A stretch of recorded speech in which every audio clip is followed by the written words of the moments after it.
যে বয়সের লোকজন আমরা আছি তাদের শরীরের কি অবস্থা, তারা কিভাবে হাজিরা দেবে, এটা কঠিন হয়ে যায়। একজন আগে হেঁটে আসতেন, এখন হুইল চেয়ারে আসা আরম্ভ করছেন, যেহেতু আর হাঁটতে পারছেন না। কিন্তু কথা হলো যে আমরা একটা দুর্যোগের ভেতরে আছি, নিজের মন মতো করে কাজকর্ম করতে পারছি না। আমরা কোর্টে হাজিরা দিয়ে চলেছি। আমাদের যে পরিস্থিতিটি হোক, হাজিরা দিতে হয়, উপস্থিত থাকতে হয়, আমরা দিচ্ছি।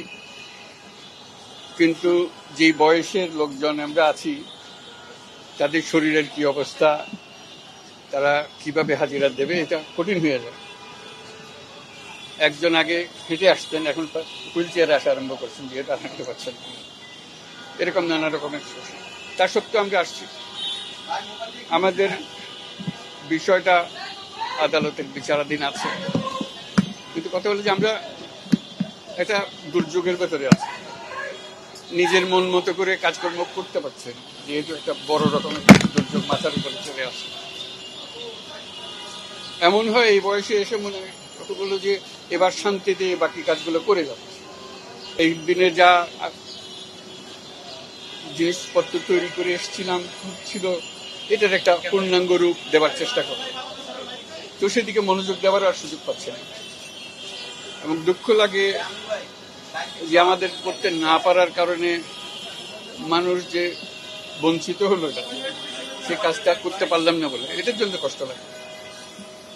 আমরা যে কাজ করি সেটাতে পৃথিবীর মানুষ আগ্রহী, তারা জানতে চায়, তারা এটা গ্রহণ করে। আমরা তো আর এমন না যে বিরাট কোনো ব্যবসা বাণিজ্য নিয়ে দেশ বিদেশে যাবতাম। আমরা শুধু পরামর্শ দিচ্ছি, মানুষকে অনুপ্রেরণা দেওয়ার চেষ্টা করি কাজ করার জন্য, সেগুলো করি।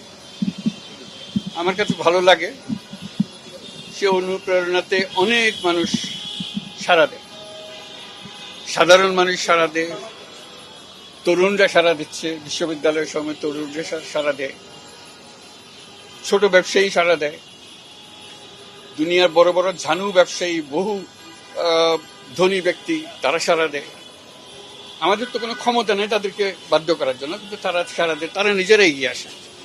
এটাই ভালো লাগে। এবং ভালো লাগে এটা বাংলাদেশ থেকে একটা আইডিয়া, একটা কনসেপ্ট, এতে কর্মকাণ্ড পৃথিবীর বিভিন্ন জায়গাতে অতি আগ্রহের সঙ্গে সেটা থাকে। এতে দেশের মানুষের মনে একটা আত্মবিশ্বাস জাগে যে আমরা একটা ফেলনা জাতি না, আমরা এমন জাতি যে দুনিয়ার সামনে একটা নমুনা দিয়ে আসতে পারি, যেটা কাজে লাগে, মানুষ গ্রহণ করে। কিছু কিছু জিনিস আমার কাছে অদ্ভুত লাগে, যে চিন্তা করি নাই যে কোনোদিন এরকম একটা কাজের মধ্যে জড়িত হতে পারে। যেমন প্যারিস অলিম্পিক এই আগামী জুলাই মাসে হবে, এই যে কথাগুলো বলেছি তাদের মনে গেঁথেছে। পুরো প্যারিস অলিম্পিকের ফ্রেমওয়ার্ক তৈরি হচ্ছে আমি যে সমস্ত কথা বলেছি তার আঙ্গিকে।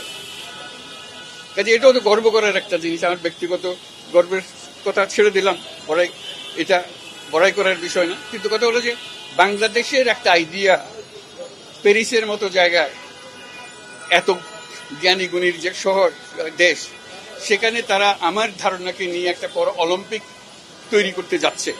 সেটা কিভাবে করবে, তারা এটাকে স্বীকৃতি দেবে কি দেবে না, সেটা তাদের বিষয়। কিন্তু আমার কাছে আনন্দ হয় যেটা হচ্ছে, এবং দেশের তরুণরা উদ্বুদ্ধ হয় যে আমাদের ধারণা দিয়ে একটা একটা কর্মকাণ্ড হতে যাচ্ছে।